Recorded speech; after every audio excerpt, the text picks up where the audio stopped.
بسم الله الرحمن الرحیم. به نام خداوند بخشاینده و مهربان. بیایید ببینیم ده توصیه‌ای که خداوند جل جلاله در قرآن کریم برای بندگان خود درباره والدین فرموده است. خداوند جل جلاله می‌فرماید: و وصینا الانسان بوالدیه.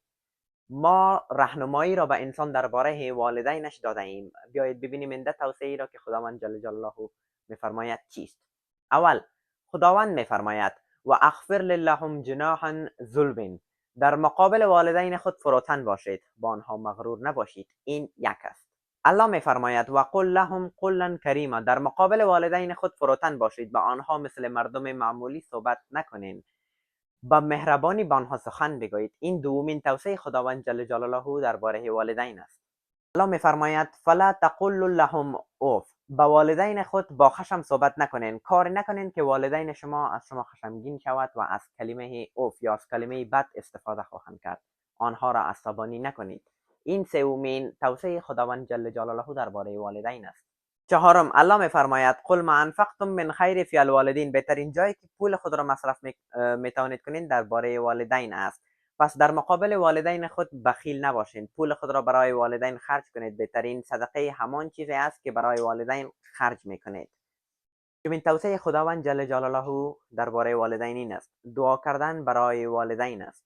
رب ارحمهما کما ربیانی صغیرا. برای والدین خود دعا کنید و از والدین خود بخواهید که برای شما دعا کند. توجه کنید، دعا کردن برای والدین مانند برای دعای پیغمبر برای امت می باشد. این 100% پذیرفته می شود. یکی از دعاهایی که پذیرفته می شود دعا کردن والدین در حق فرزندان خود است. پس برای والدین خود دعا کنید و از آنها بخواهید که برای شما دعا کنند. ششمین توصیه خداوند جل جلاله در قرآن کریم این است: والدین نعمت بزرگی از جانب خداوند جل جلاله برای ما هستند و این نعمت بزرگ نیاز به شکرگزاری دارد. رب اوزعني ان اشکر نعمت التي انعمت علیه و علی الوالدین و ان اعمل صالحا ترضا. پس شکرگزار این نعمت بزرگ باشیم. از وجود والدین خود سپاسگزار باشید. ارزش آنها را بدانید. از این نعمت بزرگ ناسپاس نباشید. هفتمین توصیه خداوند جل جلاله در قرآن کریم این است که اگر خطایی یا گناهی از پدر مادر یا از والدین خود دیدید، شما حق دارید که اونها را نصیحت کنید. شما حق دارید با اخلاق و ادب با آنها نصیحت کنید.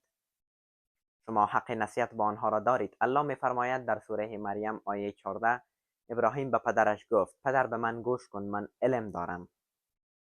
پس اگر اشتباه یا خطایی از والدین خود دیدید، با اخلاق و ادب می توانید آنها را نصیحت کنید. هشتمین توصیه خداوند جل جلاله در باره والدین در قرآن کریم این است که شما باید والدین خود را اطاعت کنید. از والدین خود اطاعت کنید، گپشان را گوش کنید، دستورشان را به عمل بگذارید و نصیحتشان را گوش کنید. احترام برایشان بگذارید. تا زمانی که دستور والدین برخلاف دستور خداوند جل جلاله و پیامبر نباشد، شما باید از آن دستورهای والدین خود اطاعت کنید.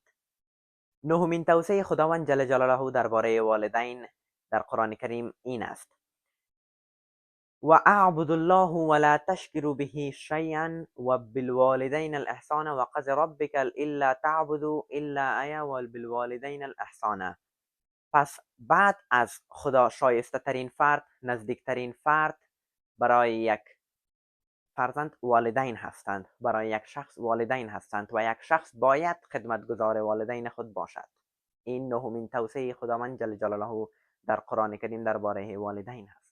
دهمین توصیه را که خداوند جل جلاله در قرآن کریم درباره والدین ما فرموده است این است که رنج و تکلیف را که والدین ما برای ما کشیده است، آنها را باید درک کنیم. الله خداوند جل جلاله می فرماید در قرآن کریم: وصینا الانسان بوالدیه احسانا حملته امه کرها و وضعته کرها. مادری که تو را 9 ماه حمل کرده است و به سختی زیاد تو را به دنیا آورده است و لحظه تو را به زمین نگذاشته است، باید رنج و سختی هایی را که والدین ما برای ما کشیده است باید اونها را درک کنیم. و پدری که به سختی کار کرده است، پدری که دست و پاهش را بریده است، که عرق ریخته است تا یک لقمه حلال برای ما پیدا کند، نباید در مقابل پدر خود ما بی‌مسئولیتی کنیم. پس باید پدر مادر و والدین خود را برایشان احترام بگذاریم. اگر هر یک ما والدینشان زنده باشند، اگر آنها جوان باشند یا پیر باشند، اگر آنها مسلمان باشند یا غیر مسلمان باشند، اگر آنها مذهبی باشند، فرق نمی کند. آنها والدین ما هستند. ما مسئولیت داریم و باید باید با آنها مهربان باشیم، با آنها احترام بگذاریم و گپشان را گوش کنیم و نصیحت کنیم. پس این بود توصیه خداوند جل جلاله که درباره والدین فرموده بود.